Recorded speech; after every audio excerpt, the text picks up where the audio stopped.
میرے ایمانی بھائیوں، قرآن کے ساتھ جڑنا ہمارے لیے انتہائی ضروری ہے، اس کے بغیر چارہ نہیں ہے۔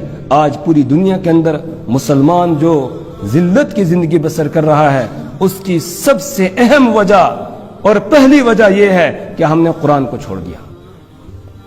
ان اللہ یرفع بہذا الکتاب اقواما ویضع بہ آخرین، اس کتاب کے ذریعے سے اللہ کچھوں کو بلندی عطا کرتا ہے اور کچھوں کو پستیوں کے اندر ڈال دیتا ہے۔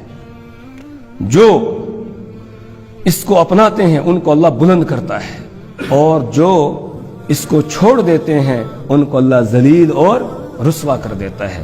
میرے استاد محترم حضرت مفتی فیض الوحید صاحب نور اللہ مرقدہ، اللہ ان کے قبر پر کروڑوں رحمتیں نازل فرمائے، اللہ ان کے درجات کو بلند فرمائے، پوری زندگی اللہ کے قرآن ہی کو بیان کیا، اور یہی ان کی تڑپ تھی کہ کسی طریقے سے قرآن کے ساتھ ہم وابستہ ہو جائیں، جڑ جائیں۔ اور آخری وقت میں جو نصیحتیں کی ہیں ان میں بھی یہی نصیحت تھی کہ لوگوں کو قرآن کے ساتھ جوڑا جائے۔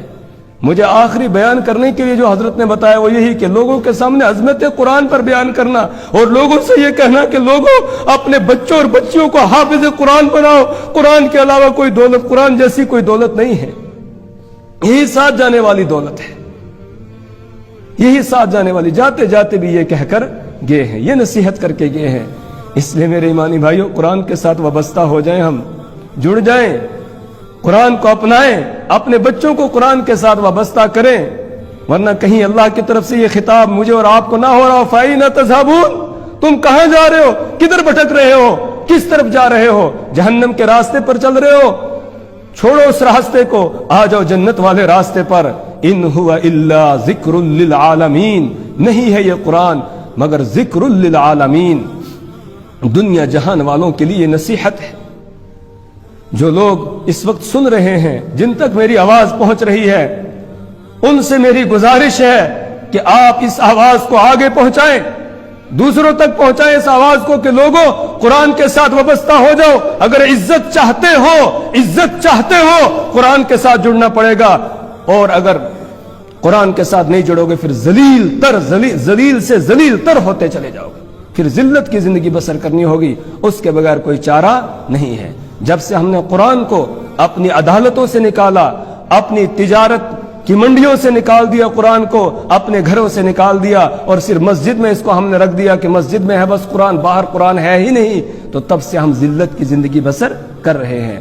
ہر جگہ ہمارے ساتھ قرآن ہونا چاہیے، یعنی قرآن کے احکامات ہونے چاہیے۔ ہماری تجارت ہو قرآن کے مطابق، ہماری ملازمت ہو قرآن کے مطابق، ہمارے گھر کا رہن سہن ہو قرآن کے مطابق، ہمارے شادی بیاہ اور دوسرے جتنے بھی کام ہو سب کے سب کس کے مطابق ہونے چاہیے؟ قرآن کے مطابق۔ اگر قرآن، ہماری عدالتیں ہوں قرآن کے مطابق، اگر یہ سارے کام قرآن کے مطابق کریں گے تو عزت پائیں گے، ورنہ پھر ذلیل ہی ہونا پڑے گا، اور ذلت ہی ذلت کو دیکھنا پڑے گا۔ ان هو الا ذکر للعالمین، نہیں ہے یہ قرآن مگر دنیا جہان والوں کے لیے نصیحت۔ یہ صرف مسلمانوں کی کتاب نہیں ہے، یہ سب کی کتاب ہے۔ یا ایھا الناس، اے پوری دنیا کے انسانوں، قد جاءتکم موعظۃ من ربکم، تمہارے پاس تمہارے رب کی طرف سے ایک نصیحت نامہ آ گیا ہے۔ او یہودیوں، او عیسائیوں، او مجوسیوں، او پارسیوں، او جینیوں، او ہندوؤں، او سکھوں، سب کو خطاب کر کے یہ کہا جا رہا ہے، قد جاءتکم موعظۃ من ربکم،